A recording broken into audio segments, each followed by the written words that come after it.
আসসালামু আলাইকুম। আরেকটা রেসিপি নিয়ে এলাম, খুবই মজাদার রেসিপি। তবে এটা কেউ খায় না, কারো পছন্দ, আবার কেউ একদম গন্ধও সহ্য করতে পারে না। নিয়ে এলাম গরুর বট, ভুঁড়ি, যাই বলেন না কেন। প্রথমে আমি এগুলো পরিষ্কার করে একটু গরম পানি দিয়ে সিদ্ধ করে নিয়েছি হালকা। তারপর ধুয়ে এখানে রেখে ছোট ছোট খণ্ড করে কেটে নিচ্ছি। এই তো ছোট ছোট পিস করে নিচ্ছি। তারপর আমি হলুদ, মরিচ, লবণ হালকা দিয়ে মেখে একটু জাল দিয়ে রেখেছিলাম। এখন রান্না করব। এই তো কড়াইটা আমি চুলায় বসিয়ে দিয়েছি।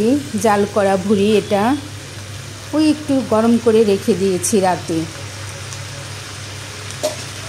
কাটতে বাছতে রাত হয়ে গিয়েছিল। এখন দিয়ে দিচ্ছি আদা রসুনের পেস্ট। এখানে আমি ভোরে, যেহেতু অনেকখানি ভুঁড়ি, ভোরে 2 টেবিল চামচ আদা রসুনের পেস্ট দিয়ে দিলাম। এখন দেব হলুদ, মরিচ, ধনিয়ার গুঁড়া। এই যে বেশি করে হলুদ, মরিচ, ধনিয়ার গুঁড়া দিয়ে দিলাম। হলুদ, মরিচ, ধনিয়ার গুঁড়াও আমি 2 টেবিল চামচের বেশি নিয়েছি।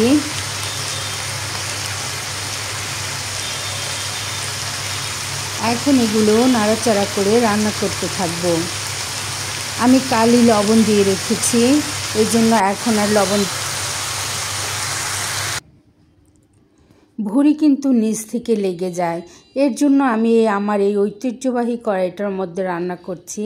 এটার মধ্যে কোনো কিছুই লেগে দেওয়া যায় না, একদম তেলে। খুবই ভালো এই কড়াইটা। আমি রান্না করতে খুবই স্বাচ্ছন্দ্য বোধ করি, খুব আরাম এই কড়াইতে রান্না করতে। আবার নাড়াচাড়া করে দিচ্ছি, ভালোভাবে নেড়ে চেড়ে দিচ্ছি যাতে করে নিচ থেকে লেগে না যায়। এখন আমি চুলায় একটা প্যান বসিয়ে দিয়েছি। প্যানে পর্যাপ্ত পরিমাণে তেল দিয়ে দিচ্ছি। এখানে আমি দিয়ে দিব কাটা পেঁয়াজ, কাঁচামরিচ। আগেই দেখতে পেয়েছেন আমি ভুঁড়িতে কোনো ধরনের পেঁয়াজ দিইনি। এখন দিব পেঁয়াজ এখানে আমি 2 কাপ ভরে কেটে নিয়েছি। কাটার পর ভরে 2 কাপ হয়েছে। আর 10-12টা কাঁচামরিচ ফালি করে নিয়েছি। এখন এগুলি ভাজতে থাকবো। একটু ভেজে তারপর আমি এই ভুঁড়ির মধ্যে অ্যাড করব।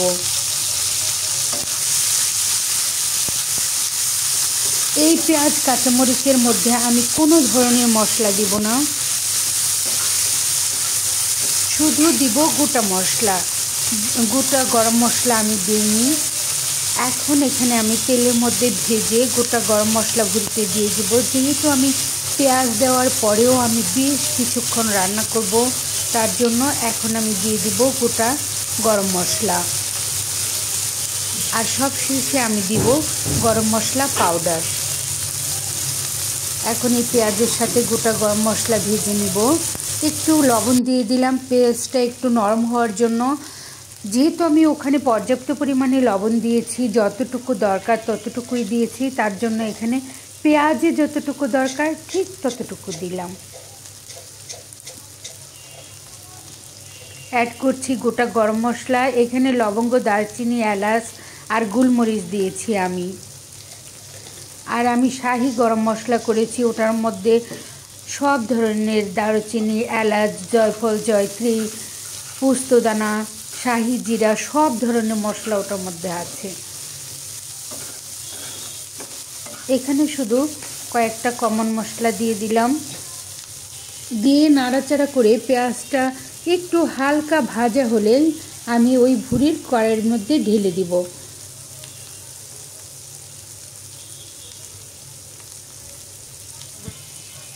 পেঁয়াজগুলো প্রায় ভাজা হয়ে যাচ্ছে।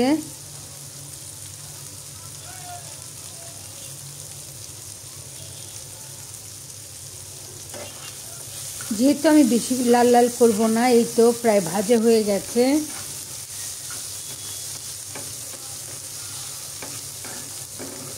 এখন এগুলো আমি কড়াইতে ঢেলে দিচ্ছি।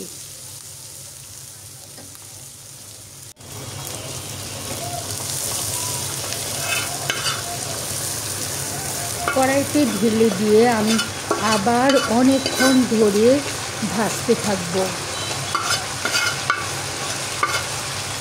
ভুড়ি অনেকে নরম পছন্দ করে, আবার অনেকে শক্ত। আমিও সফট রাখবো, কিন্তু একটু ভাজা ভাজা করব। এখন নেড়ে চেড়ে ভাজতে থাকবো।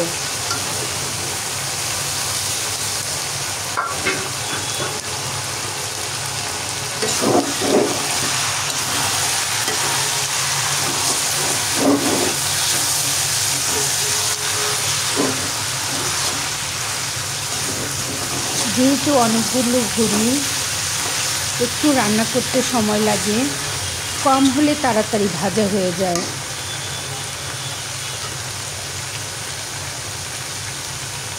এখানে আমি আরেকটা জিনিস দেব, ওটা হচ্ছে কাঁচা পেঁয়াজ। আমি কাঁচা পেঁয়াজ কিছু তুলে রেখেছিলাম, ওটা এখন দিয়ে দিব। এই পেঁয়াজটা ওই পেঁয়াজগুলো একদম ভুড়ির সাথে মিশে যাবে, আর এই পেঁয়াজটা একটু আস্তে আস্তে থাকবে, খেতে ভীষণ মজা লাগবে। এভাবে রান্না করলে কিন্তু ভুড়ি খেতে খুবই মজা হয়। আপনারাও এই রেসিপিটা ট্রাই করতে পারেন।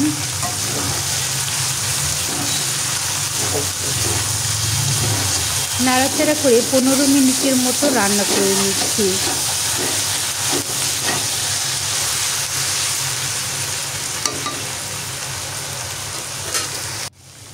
দেখতেই পাচ্ছেন কতটা সুন্দর হয়েছে। এভাবেই কিছুক্ষণ পর পর নাড়তে থাকবো আর রান্না করতে থাকবো। চুলার আঁচ কমানো আছে, বেশি দিলে নিচ থেকে পুড়ে যাবে। যে কোনো খাবার পুড়ে গেলে আর তার কোনো স্বাদ গন্ধ কিছুই থাকে না। ভুড়ির মধ্যে কিন্তু একটা আলগা আঠার মতো আছে, জেলির মতো, ওটা কড়াইতে লেগে যায়। আমার কড়াইতে এত তেল তেলে, তারপরেও একটু লেগে যায়।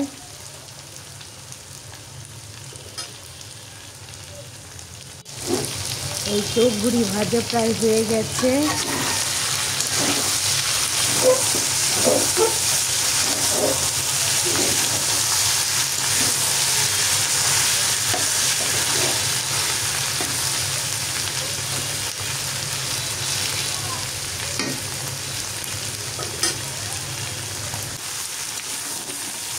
দেখতে পাচ্ছেন কেমন করে তেল উঠে গেছে।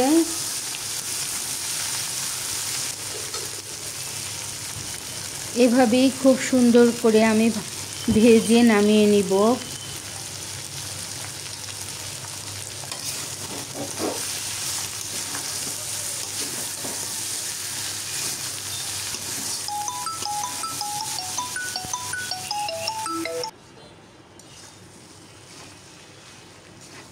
এই তো বেশ কিছুক্ষণ আমি ভেজে নিয়েছি অফ ক্যামেরায়। এই তো একদম ভাজা হয়ে গেছে। খুবই মজার এই ভুড়ির রেসিপিটা। ভুড়ি আমরা সবাই রান্না করি। এখন দিয়ে দিলাম গরম মশলা পাউডার। গরম মশলা পাউডার আর জিরা পাউডার দিয়ে এখন আমি এগুলো আবার নাড়াচাড়া করে রান্না করতে থাকবো, ভাজতে থাকবো আর কি।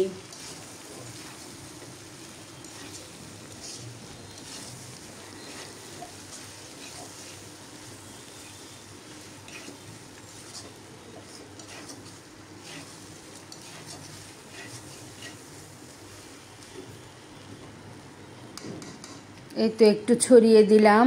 চুলার আঁচও খুব কমানো আছে, একটু একটু করে নাড়া দিব আর ভাজতে থাকবো।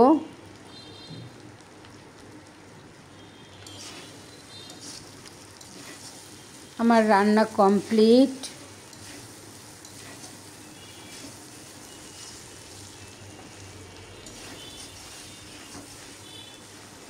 যে যেমন করে পছন্দ করেন, কেউ একটু এত বেশি ভাজা পছন্দ করেন না, তারা আর একটু কম করে ভাজবেন। আমি আমার মতো করে রান্না করেছি, আমারটা পছন্দ হলে আমার মতো করে রান্না করবেন। দেখতেই পাচ্ছেন উপর দিয়ে একটু মুচমুচে হলেও খুবই সফট, খেতে ভীষণ মজার হয়েছিল।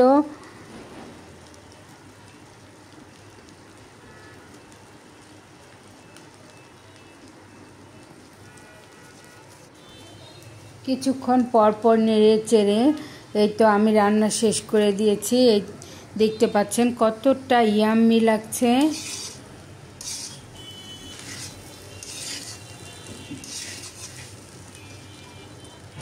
আপনারাও বাসায় এইরকম আমার এই রেসিপিতে ট্রাই করতে পারেন। গোটা মশলাগুলো আমি বেছে বেছে ফেলে দিয়েছি।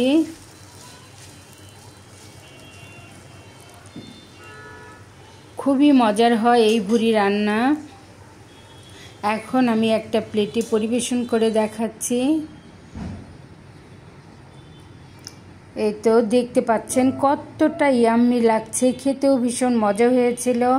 আমার পাশে থেকে মজাদার এই রেসিপিটা দেখার জন্য সবাইকে অসংখ্য অসংখ্য ধন্যবাদ। আসসালামু আলাইকুম।